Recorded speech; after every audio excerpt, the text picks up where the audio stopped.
since whenever. No, no, no. I Like think, this. I think for the most part, your governmental policies have been more patriotic and not nationalistic, right? That's why they're involved in cooperation with, other African countries in that sense, right? Your government is saying different thing. You guys are coming here to say different thing. Your government is not accusing African immigrants of committing the most crimes in your country, but you people are doing that. Your government is welcoming African immigrants by quote unquote telling Nigerians to bring their product on South African shelves, and you people are coming here to say Abahambe, So you see the two difference there, right? Our government laws are not patriotic. I don't think they are patriotic. Remember the first thing, if it is the logo of South Africa, the first thing that the South African Constitution would tell you is that South Africa belongs to everyone who lives in it. And then the same government is the one that misinterprets the same. Can I call it the slogan? They still misinterpret the same slogan, because initially it was meant to say South Africa is a country of different races, but then now they translated it to say South Africa belongs to everyone, including immigrants or whatever. As long as you live in this country, the country belongs to you. You understand? So that kind of legislations are not really.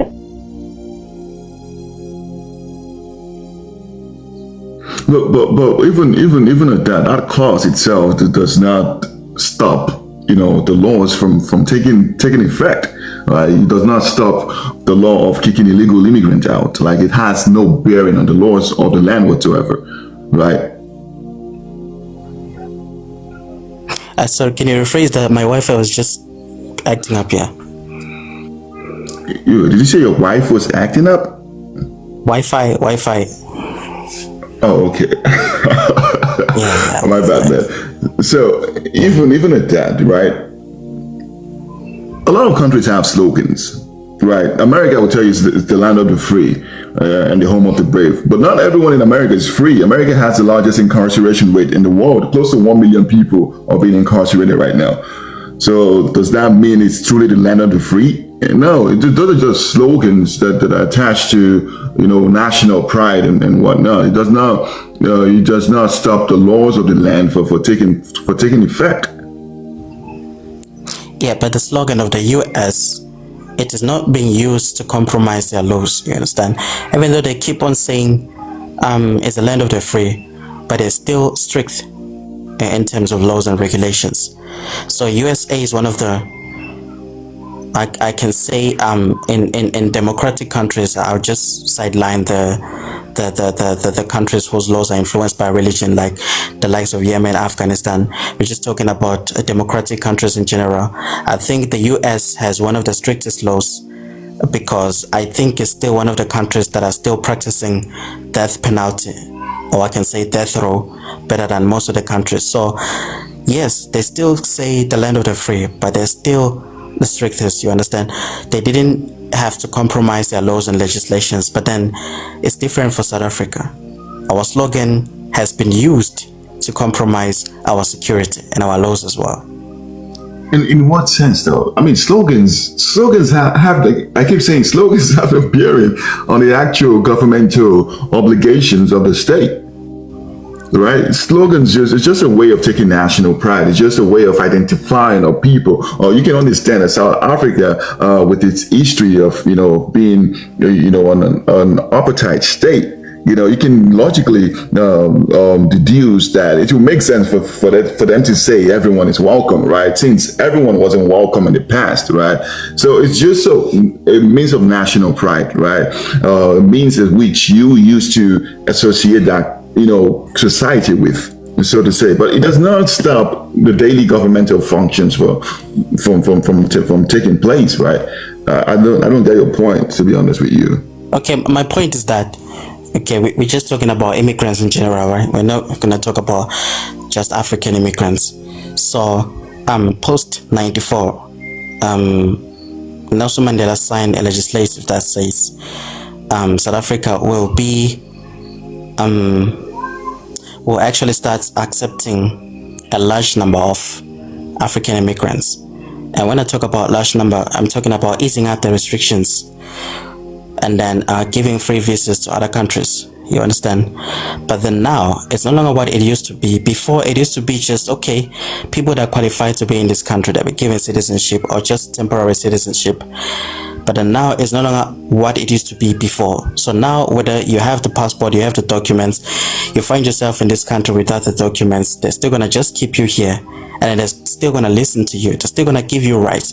They're still going to give you everything, healthcare, education, everything. So you understand what I'm saying? You understand my point of view now?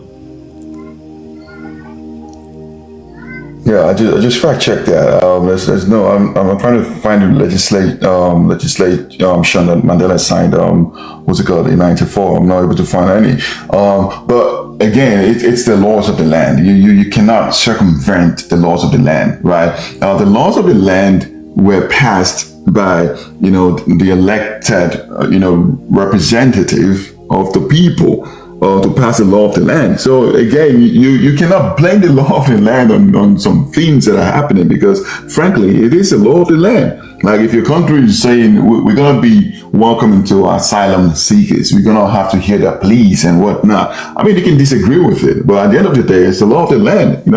For you to effect change on that law is by electing new representatives to go amend said laws, right? So coming on here to bash people or other African immigrants as being circumventing the law, I don't know, it just doesn't make any sense to me, bro, for real. You know what we bash, right? We don't just bash like African Americans in general, but then it'll look like that because when we speak about the issue, we don't get to be isolate those that deserve to be here. So we're just gonna attack immigrants. It'll look like we just attack immigrants in general.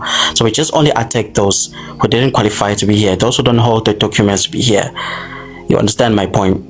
So when a South African comes here and say, okay, we're complaining about the influx of immigrants, it's always directed to those that are illegal. But then here's the thing, the problem that we face. You come here, you complain about illegal immigration, and then you still find those from countries that are still following their rules coming here to tell you that it's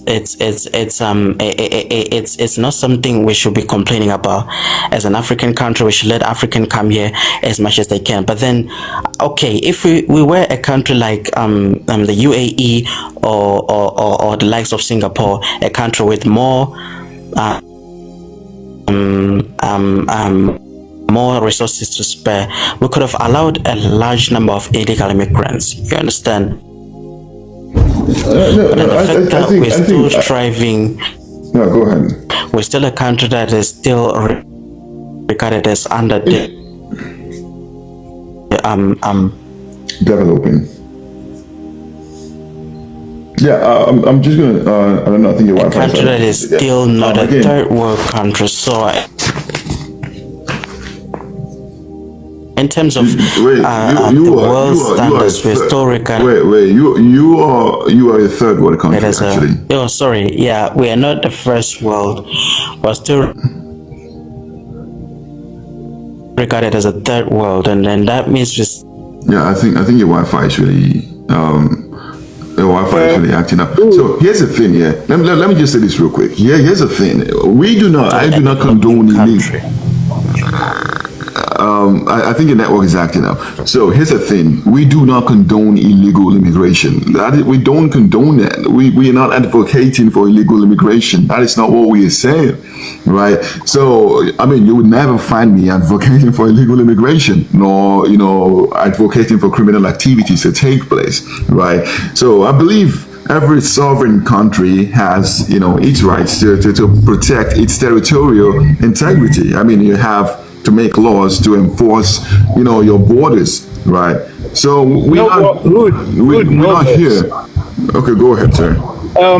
You see, for example, when people want to complain about illegal immigrants, they should actually investigate more what causes that illegal immigrants.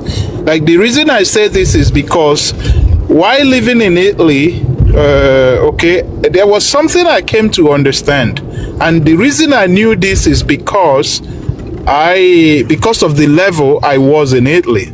So the thing is, they will take money from the UN that they are accepting refugees, right? People that are displaced. They will take money from the UN, and then at the end of the day, all they would do is to give this, and mostly Africans and mostly African immigrants. So they take them, and then they will give them just 3 months of documents, and then push them out on the street. And after that 3 months of documents, they might not even renew some anymore. And then you become illegal, and at the end of the day, they will be crying, oh, there is so much illegal immigrants in our country, which is the citizens, without understanding what the shady deals their government is doing not to make these people legal, but meanwhile, they are collecting money from the UN, right? So this is exactly what I'm trying to say, that in South Africa, there's so much people that are that moved there, or maybe that are there based on refugee status, right?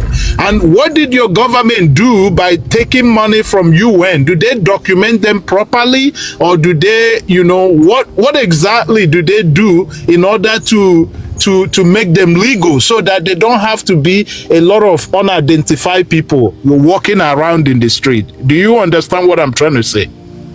Okay, Angel, what contributes to, first of all, let me remind you that in South Africa, the refugee thing has been banned. We no longer hold refugee camps in South Africa. It used to be a thing, I don't remember when, but then as of lately, it has been disbanded. So we no longer hold refugee camps.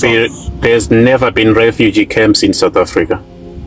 Okay, yeah, never. But South Africa has been collecting money from from UN to fend for the people that are asylum seekers and refugees. But South Africa has never even looked after these people. These people are just given a piece of paper and then permission to remain in the country, and then they are let in on the streets. They can go and look for jobs. There are countries that have camps or refugee centers where, when the country that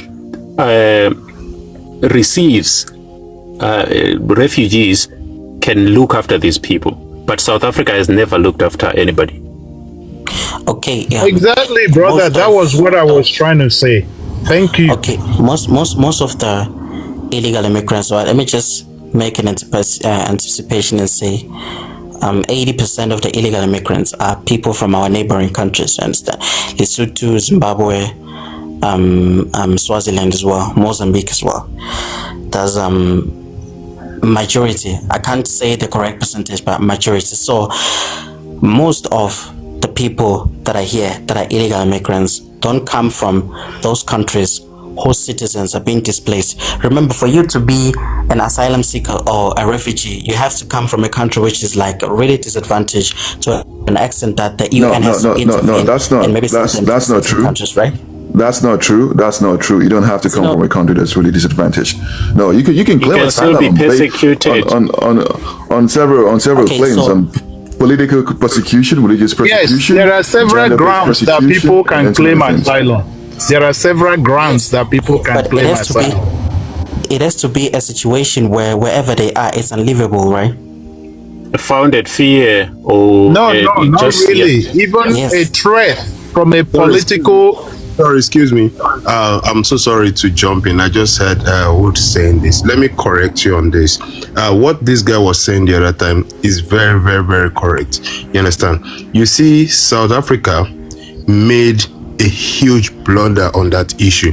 Let's just call a spade a spade. You understand? At that time, immigrants were flooding into South Africa, and the government decided to accept everybody that are flooding in. You understand?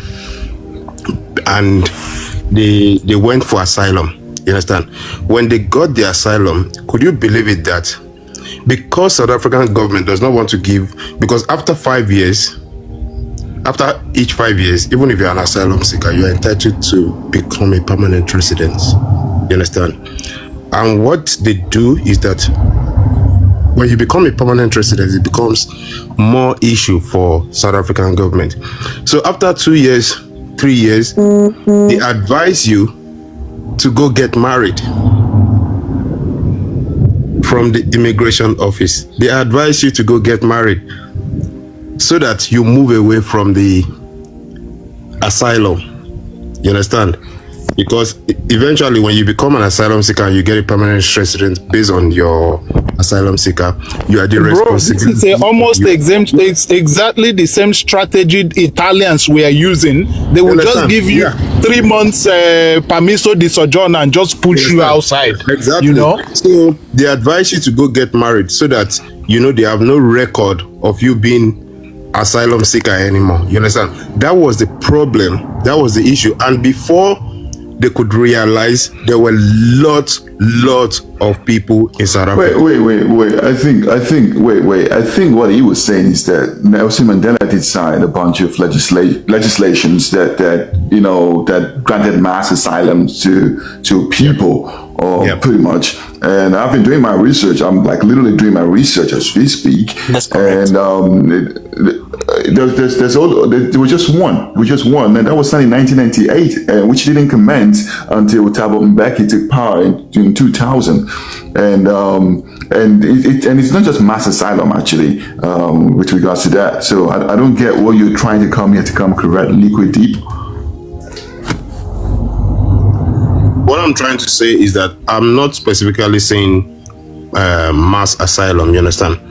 But the more people flood in here, you understand, even coming in through the borders or whatever, or through the bush or the forest, you understand, people get in here and they're advised to get asylum, no matter what condition or what situation you are coming into. No, actually, seeking asylum is just a loophole that which people use because it is there, it is in place, it is something that allows you to stay in the country. So people use that loophole.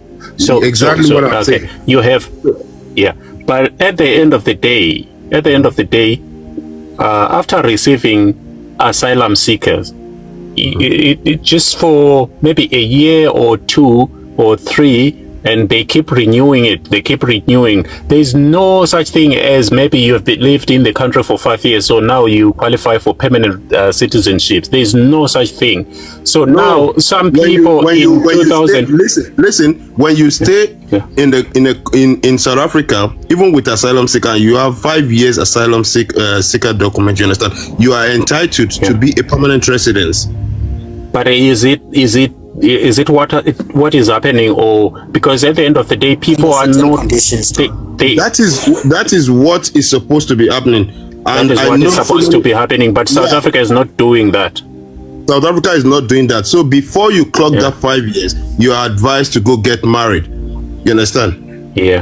Actually, what they did, especially for Zimbabweans, they moved them from asylum seeker into temporary, special payments.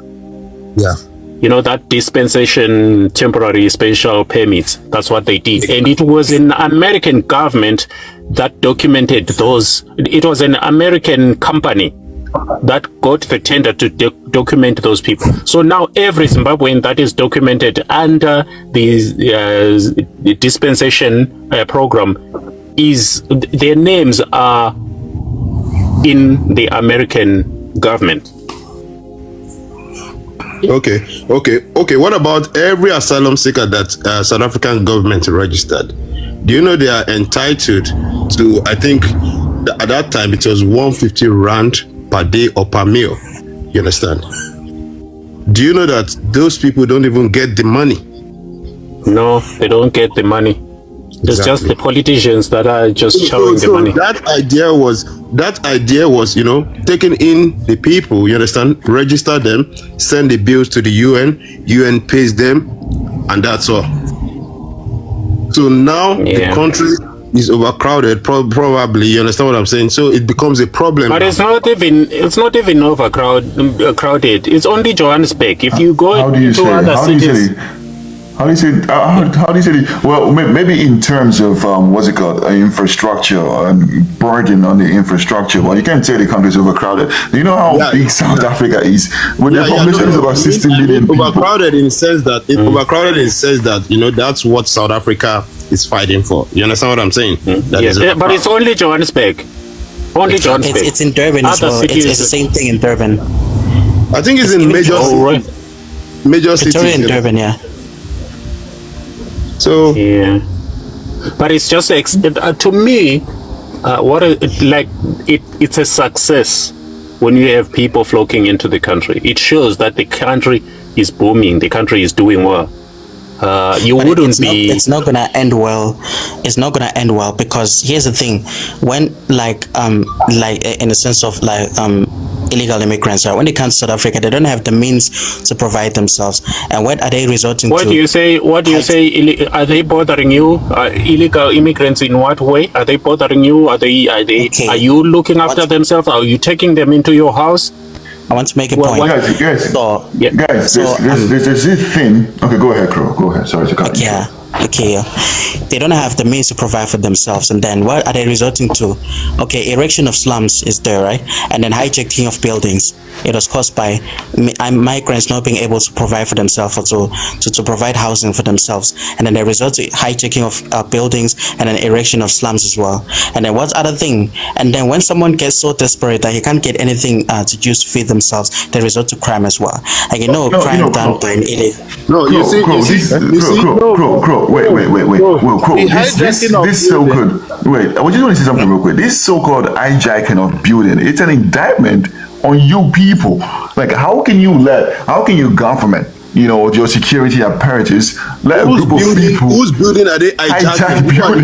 And you guys are coming online to talk about it. Wood. The people hijacking this building, okay, if including Albanian mafias, there was a guy that did an in-depth investigation about this. All right, I have some of his video on my profile. He is an investigative journalist. He went an in-depth, including Albanian mafias. Those are the people, the gangs, the mafias. Those are the people that hijack a building. Actually, it's done by the housing estates, the estate What I'm sergeants. saying here, what I'm saying in effect is that it's quite shameful for South Africans to come here to tell us that their buildings are being hijacked. What is the government doing about it? It's not a flex. There's another problem. Let me tell you something. There's another problem. There is another problem that South Africa, built by themselves. You understand? You see these guys that are using Asylum, when they advise them to go get married, you understand what I'm saying? And at that time, they are already giving them some kind of issues, you understand, whereby they are being forced to go get married. These guys are not being given the asylum anymore, you understand? Now, these guys are pushed outside to go get married. When they don't get anybody to get married to, their paper lies, you understand, like behind, and they are not able to get papers. You understand? People have been saying the department should register everybody, let everybody have papers, so that when you find anybody do wrongs, you are able to pick the person. You understand? How do you think when I'm supposed to have a paper in South Africa and I don't have a document, I don't have a paper to work, I don't have a paper to register my business, I don't have a paper to do any legit thing, and somebody offers me to come and do something wrong, do you think I won't do it? Of course. Wait. Again, it's not just immigrants or illegal immigrants that don't have documentation. There's evidence that suggests that some South Africans don't even have IDs themselves. So, like I was saying yesterday, that one can be rectified within a week. If you're South African and it's proved that your parents are South African or something, it can be rectified. What if you're a South African and you commit a crime but you don't have ID? Is it not the same problem? Grow. What about the Isinkabis? How come they don't You don't see the noise about Isinkabi. Why, Crow? Isinkabi can be caught. There's no way like Isinkabi are undocumented. If the how can they be caught? South Africans, if they're South Africans, they can be caught. and yet they haven't been caught for how long? Apart from, even when they get to know about them was during the Senzo Meriwa trial. If not for during the Senzo Meriwa trial, they wouldn't have known that Izingabi is operating. Do you know that? Let me tell you something. Senzo Meriwa was wasn't killed by liquid. Let me say something. Senzo Meriwa wasn't killed by a hitman. He was killed by the child of a powerful person. So that's why they keep on stretching the case. He wasn't killed by a hitman. You understand? No. One of the Izingabi was among the people that did that. Why are you saying this? It was a confession from him. Let me give you one incident. Can you go and listen to all the police interrogations so that you know? Let me give you one incident. Somebody broke into my house. You understand? Sorry, somebody broke into my house and I saw the person and I know the guy and I called the police. You understand? The SAPS. They came to me and they did fingerprints and what. Do you know that after like a week that I saw that guy, I went to call them and they picked the guy. Do you know that all the fingerprints that they did, no one matched that guy's fingerprints, and they released him? Exactly. Yes. You see, that's what happens with people. And Crow, there's a video. Hold on, there's a news. There's a news I sent to Lydia. Okay, that cute Lydia. There's a video I sent to her, and that video, it was about an interview conducted by this cash in transit robbers who was caught, and this guy was sentenced to 98 years. Okay, and he confessed that the police uniform they use, the fake police uniform, fake siren, even the 9mm Luger that they use, including even a soldier from a Sandef arrange. Oh my God, like if you listen to this, you will understand that the crime in South Africa have a backup from even the highest authority in your country. That is the problem. Yes. But a lot of you don't know that. You will begin to. Anyway, sorry. I was going to say this, guys. One thing that does puzzle me, that does boggle my mind, is that the tendencies of South Africans to quickly blame the majority of them. I'm not saying African immigrants don't commit crime in that country, but again, if you're going to blame it on a population sample of African immigrants coming in to commit crime in your country, the Ivory Coast is another country that African immigrants flock to in large numbers, right? Statista, I keep saying this, 2.9 million African immigrants in patriotism and nationalism. Both words are often confused. They're used interchangeably and they don't mean the same thing, right? Patriotic people are people that are proud of their country, want to see the good for their country. But nationalists are people that feel their country is superior to other countries, and other countries are just shithole countries, and the countries is like the hegemon or the utopia, so to say. So some of the South Africans that you see are not patriotic in the actual sense. They're nationalists, pretty much. That's what it is. Yeah, but that was the point I was trying to make here, because those ones who are claiming to be patriotic and they are nationalists, and if you look at them very well, most of them are not South Africans. Most of them is either they're from Zimbabwe or is either they're from Mozambique. This thing they say in border. My friend, when you go to Mpumalanga, you cross the certain bush and then it's Mozambique. When you go to Free State here, you cross a certain river, small river, which is even walkable, you are in Lesotho. So these guys, they comes in Free State and drinks and jive with the fellow South Africans. But then most of them, I'm not saying that the Lesothos are causing problems. I'm not saying that Zimbabweans are the Zimbabwean, but I'm saying most of them who have been very frustrated in life, and they just sit one place and make some assumptions and then they post it out there, it becomes a problem out there.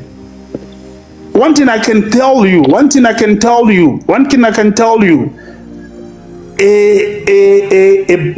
don't know how to classify it, but what you call not all Zimbabweans are fine on upstage. Not all Zimbabweans are fine upstairs. You find some of them who like to make up stories just to cause problem for no reasons. I've been in work ethics in this country.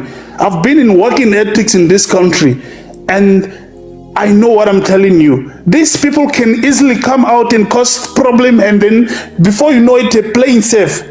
Before you know it, they're playing victims. So yeah. Bro, was that a phone or a vibrator? Huh? No, never mind, bro. Carry on, go ahead. Crow, what do you have to say?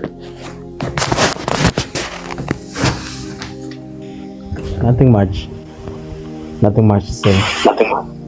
To remind you before that some roles of patriotism requires one to be nationalist.